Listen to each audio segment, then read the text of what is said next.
Selamat datang di channel Trading for Better Life. Hari ini IHSG ditutup turun 0,76% ke angka 6.252. Selain video ini, kami juga akan mengupload satu video lagi pada jam 8 malam nanti yang akan membahas saham BBKP, Antam, Pegas, dan Indi. Dan di video ini saya akan coba membahas pergerakan dari IHSG. Dan masih ada satu sektor yang masih berhasil naik pada saat IHSG turun ini. Semoga analisa yang diberikan ini bisa bermanfaat dan membantu teman-teman dalam mengambil keputusan. Untuk teman-teman yang mau merequest saham untuk dianalisa, bisa like dan komentar pada postingan Instagram Trading for Better Life yang dipost setiap hari Selasa dan Jumat. Dan bagi teman-teman yang belum subscribe channel ini, silakan tekan tombol subscribe agar tidak ketinggalan informasi dan analisa saham terbaru yang akan diupload setiap harinya. Di grafik ini, saya akan coba membahas tentang pergerakan dari komposit atau IHSG. Bisa kita lihat, IHSG 2 hari terakhir ini mulai bergerak turun karena memang terlihat masih gagal break dari resisten di angka 6.350. Jadi selama 1 bulan terakhir ini IHSG selalu gagal break dari resisten ini. Dan untuk tren saat ini IHSG masih bergerak sideways dan masih berada di atas garis EMA 50. Dan saat ini garis EMA 50 berada tepat di angka 6.200. Jadi sebelumnya jika kita lihat, angka 6.200 selalu bisa menahan penurunan dari IHSG. Setelah berhasil rebound, selalu gagal break dari harga 6.350, selalu bergerak sideways. Jadi saat ini karena berada tepat di garis EMA 50 dan harga 6.200, menurut saya support ini akan lebih kuat dan masih bisa menahan penurunan dari IHSG. Memang mungkin banyak yang frustasi kenapa kenaikan IHSG atau penurunan IHSG sangat fluktuatif. Hari ini naik 1%, besok bisa turun 1%. Dan harga-harga saham juga pergerakannya tidak seenak pada bulan November dan Desember kemarin. Bisa naik hampir 10%, 15% dan seterusnya. Tapi saat ini pergerakan saham-saham rata-rata naik 3%, besok turun 5%, besok lagi naik 1% dan sebagainya. Memang ini wajar untuk bursa yang sedang sideways. Mungkin teman-teman yang baru join di bursa saham pada saat corona ini merasa bahwa ini sangat tidak enak. Padahal apabila teman-teman sudah masuk bursa saham bertahun-tahun akan sering mengalami saat seperti ini. Apalagi pada tahun 2019 kemarin. Bursa rata-rata bergerak sideways. Karena selalu saya jelaskan ke teman-teman, dengan keadaan seperti sekarang ini paling enak kita swing trade. Jadi apabila kita beli sebuah saham, kita tunggu di sekitar daerah support, apabila terlihat gagal break daerah resisten, kita take profit dulu. Dan tunggu kembali di daerah supportnya. Jadi kita jangan hold sebuah saham berharap dia akan naik terus dalam 1-2 minggu ke depan. Karena bisa saja kenaikan 2 hari kemudian turun kembali ke harga yang kita beli. Atau malah turun di bawah harga kita beli. Dan apabila teman-teman tanya IHSG saat ini apakah masih aman, menurut saya masih aman. Karena selalu saya jelaskan selama masih bertahan di atas angka psikologis di 6.000, IHSG masih oke. Walaupun masih ada naik turun, paling tidak trennya masih sideways. Jadi apabila saat ini masih berada di atas garis EMA 50, menurut saya IHSG masih enak untuk kita tradingkan. Memang apabila kita lihat saat ini hampir semua sektor mulai bergerak sideways cenderung downtrend. Tapi teman-teman harus lihat pada saat bulan Desember dan November kemarin, pada saat IHSG bergerak sangat uptrend, ada satu sektor yang malah bergerak turun, yaitu sektor consumer goods.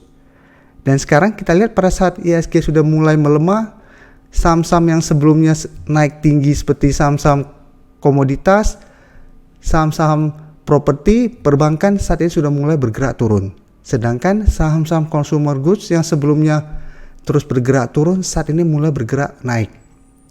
Jadi memang di bursa saham selalu ada siklus sektoral. Saat ini mungkin atau kita anggap dulu heboh-hebohnya farmasi, sehingga semua sibuk membeli saham-saham farmasi. Setelah saham-saham farmasi hilang pamornya, keluar saham-saham bank mini atau bank-bank kecil yang sebelumnya nggak bergerak tiba-tiba naik tinggi. Dan sekarang saham-saham tersebut sudah mulai turun atau tidur. Dan sekarang yang mulai bergerak menurut saya adalah consumer goods dan batubara masih oke, karena baru mau mulai bergerak naik. Jadi setiap saat selalu ada kesempatan untuk kita entry dan profit dari bursa saham. Memang cara terbaik adalah kita harus tahu kapan waktu terbaik buat entry. Bukan berarti hanya ikut-ikutan atau malah melihat sudah naik tinggi, pingin baru kita entry. Itu kesalahan yang paling fatal. Jadi selalu nyangkut di harga atas. Karena saya selalu menjelaskan, sebaiknya kita tunggu di daerah support. Apabila kita mendapatkan harga di support, baru kita entry. Jangan membeli sebuah saham saat berada dekat dengan resisten atau di tengah-tengah support dan resisten. Saya paling tidak suka entry pada posisi seperti itu, karena resiko kita untuk rugi akan lebih besar daripada probabilitas kita untuk untung. Sekarang saya akan coba bahas sedikit tentang sektor consumer goods yang sebelumnya memang telah saya analisa. Ini teman-teman bisa lihat INDF hari ini naik 5% lebih. Dan kenaikan ini membuat dia berada tepat di garis EMA 150 di harga 6.700. Jadi ini harus hati-hati apabila teman-teman telah break di harga bawah. Apabila ternyata minggu ini gagal break dari garis EMA 150 ini, INDF akan mulai turun kembali. Jadi akan turun kembali ke garis EMA 50 yang saat ini berada di harga 6.400. Jadi apabila teman-teman ingin take profit, bisa take profit apabila terlihat masih gagal break. Tapi apabila memang ingin hold untuk investasi, hold saja, karena saat ini jika kita lihat sudah mulai ada reversal trend.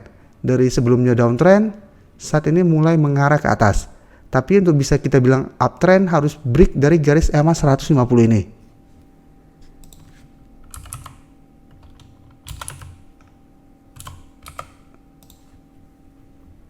Dan kita bisa lihat juga ICBP saat ini telah berhasil naik di atas garis EMA 50. Dan kenaikan hari ini 4% lebih terbentuk gap up. Yang sebelumnya berada di bawah garis EMA 50, saat ini langsung berada di atas garis EMA 50. Dan untuk garis EMA 150 saat ini berada di sekitar harga 9.425. Sedangkan untuk garis EMA 50 saat ini berada di harga 8.950. Jadi untuk teman-teman telah berhasil membeli di bawah garis EMA 50, sama ini juga masih sangat layak untuk di hold. Karena saat ini sudah mulai reversal trend. Tinggal apabila teman-teman mau trading jangka pendek, take profit apabila terlihat masih gagal break dari garis EMA 150 ini. Setelah itu tunggu kembali di garis EMA 50. Jadi kita swing trade. Apabila turun menyentuh garis EMA 50 berhasil rebound, kita entry, take profit lagi apabila masih gagal break dari garis EMA 150.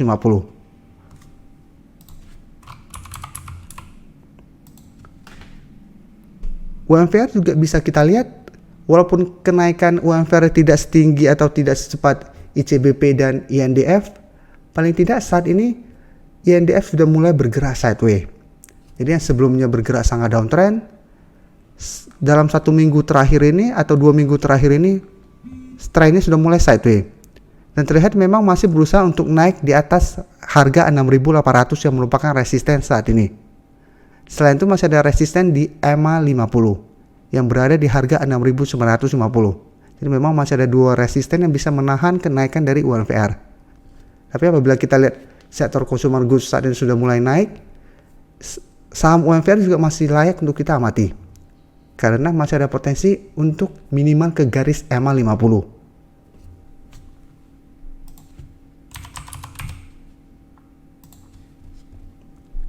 Kalbe juga bisa kita lihat, walaupun saat ini bergerak sideways, dia masih berada di atas garis EMA 50 dan 150. Dan memang terlihat masih gagal naik menembus harga 1.600.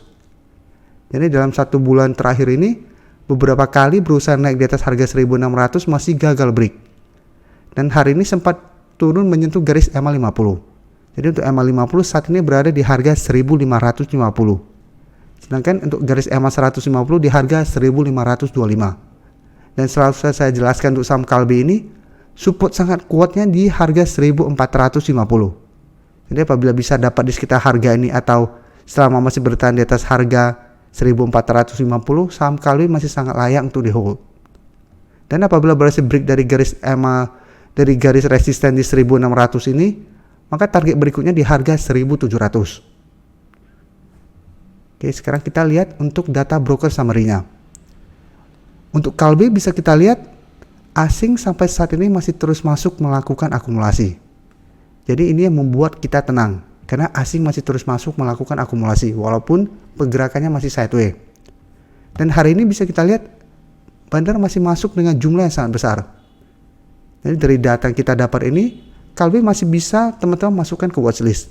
Dan apabila belum entry bisa tunggu di sekitar garis EMA 50 dan 150. Karena masih ada potensi untuk rebound saat menyentuh support ini. Untuk INDF bisa teman-teman lihat asing dalam 1 minggu terakhir ini juga masih terus masuk melakukan akumulasi. Dan hari ini kenaikan 5% ini masih disertai adanya akumulasi walaupun jumlahnya tidak besar. Ini CBP bisa kita lihat walaupun naik 4% lebih, ini akumulasi juga tidak besar. Sedangkan asing malah melakukan distribusi. Jadi harus hati-hati untuk saham ICBP ini. Kenaikan 4% ini malah distribusi. Sedangkan asing akumulasi hanya sedikit. Apalagi kenaikan hari ini disertai gap up. Jadi masih ada potensi menurut saya untuk ICBP turun menuju garis EMA 50. Jadi apabila teman-teman baru mau entry, sebaiknya tunggu ICBP terkena pullback dulu.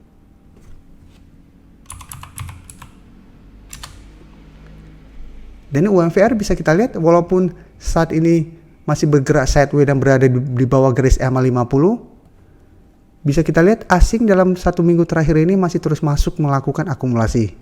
Dan ini bisa kita lihat ini masih sedikit akumulasi. Jadi untuk consumer goods bisa kita lihat asing mulai masuk mengakumulasi saham-saham ini. Dan saya akan membahas sedikit tentang saham JPFA. Apabila teman-teman ikutin video analisa saya pada hari Sabtu atau Minggu kemarin pada saat saya bahas saham ini, saya sudah menyarankan untuk hati-hati pada saham JPFA. Karena sudah dekat dengan resisten di harga 2000 dan pada saat tanggal 19 kemarin kenaikannya terbentuk shadow yang panjang. Di video sebelumnya juga saya sarankan untuk hati-hati karena ada bentuk candle ini. Jadi saya sarankan apabila dalam minggu ini terlihat gagal break dari harga 2000, sebaiknya take profit dulu. Dan hari ini JPFA turun 6%. Dan untuk support terdekat saat ini berada di harga 1800. Apabila teman-teman yang masih hold saham ini, hold saja selama masih bertahan di atas harga 1800 ini. Tapi apabila harga 1800 lewati, JPFA berpotensi untuk turun menuju garis EMA 50. Jadi harus hati-hati walaupun secara tren saat ini JPFA masih uptrend.